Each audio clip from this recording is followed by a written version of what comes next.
get going? Anytime. Okay, cool. So, all right, can you start us off and let us know your name, your business, and what you make? Okay, my name is Joanna Beidler, and the name of my business is Tailor Work simply because I was a tailor at one time. So that's the name of my business, and I did a lot of alterations and things. And I got into doing the mittens because I'm now retired, and so I can work out of my home. I still have an industrial machine, which is really helpful for doing the thickness on the mittens. Mm-hmm. Again, give me some more questions. Oh, okay. Would you sure. When you hold up the mittens, would you mind putting them like a little bit to the side of your face so we could see them like a little up higher? Like this, like this? Yes, perfect. Okay. Yeah, and would you walk us through like what are they made of? Okay, the first process for me probably is that I go to thrift stores and have collected sweaters that people no longer want. And maybe some of them have holes, I have to be careful for that. And then I bring them home, wash them in hot water, and then dry them in a hot dryer. And that's a shrinking process that makes them felted. And then it's just kind of fun to put the different colors together. As you can see in this one, it's some gray, a print. And others may have pretty designs like this. You can see I've done some different colors with this. It's fun kind of putting the colors together too. And their stretchiness of them depends on how much they shrink. So some may be a little more stretchy than others. And this, as I was saying, I have an industrial machine which makes it easy for finishing them off here, because otherwise, a regular sewing machine, it's pretty hard on it, actually. So I've enjoyed doing them. To just show you the process of something else. Makes for a messy sewing room, but it's good. So the process is I cut out, actually, for each pair it takes 2 pieces of that, and 2 of this piece, which is a thumb, and then the bottom part, which is again is a thumb. So there's actually a total 6 pieces in one pair of gloves for that. But in the inside I buy polar fleece. And then I usually try to use a really good grade, which I consider to be blizzard fleece. Mm-hmm. And go through the same process. You got another 2 of the front, and 2 of the thumb, and 2 of the lower thumb. Actually, it's of each. So for just one mitten. But for two mittens, of course, a total of 6. So I have 12 pieces of stuff to cut out, which I have found to be the most time consuming, is cutting out the mittens. And of course you're trying to match up things a little bit. I like to try to make the designs match. And just always looking for holes. Mm-hmm. And then when I'm sewing them, the first step in sewing, I'm going to get another pair so you can see. Maybe this one will show up nicely. This is actually dark navy. You first start and you sew these, the thumb, this and the upper thumb and the lower thumb piece together. You will have the wrong sides together at that point. And you go around, let's see, how can I show you? You start here, you go up here and come around, and then that's that piece. Then afterwards you have to trim all this off, all the excess, and turn it. So you're turning the thumb out so it's out this way, and then you're laying it flat. This piece comes on top of these 2 pieces, and you sew them together right sides together. Yes, right sides together, and then you turn it.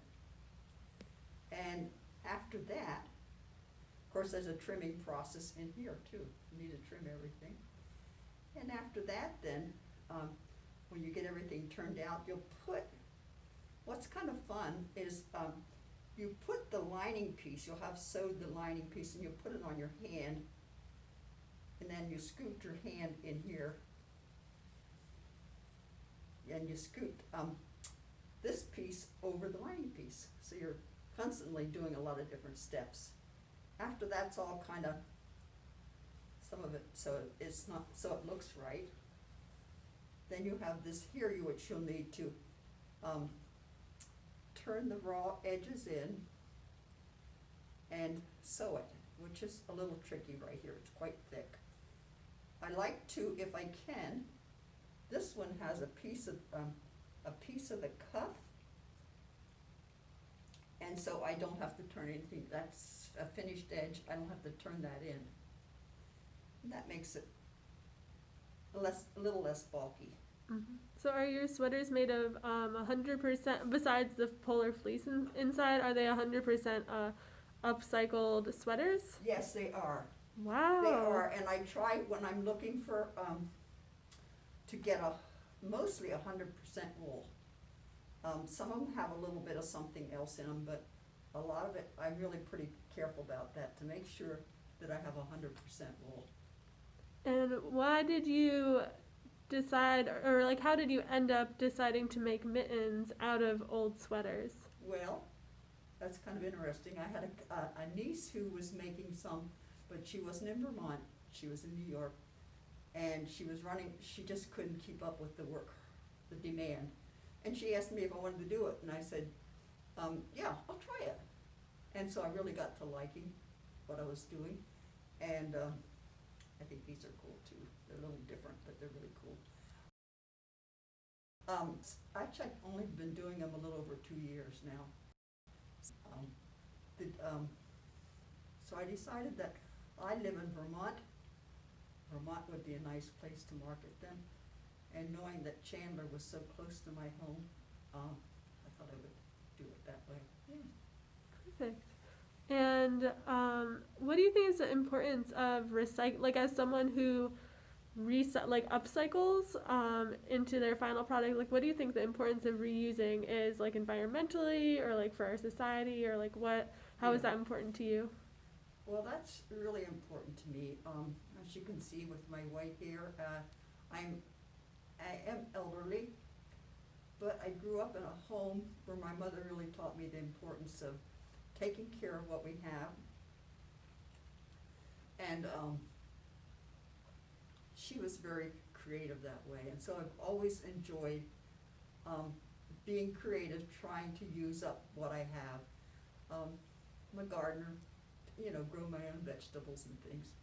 And so I think it is really important for our environment, and I see that more and more as I'm getting older, especially. I think we're not. I want to leave things for the next generation that are important, and so that's why I really have found this is a neat way to go.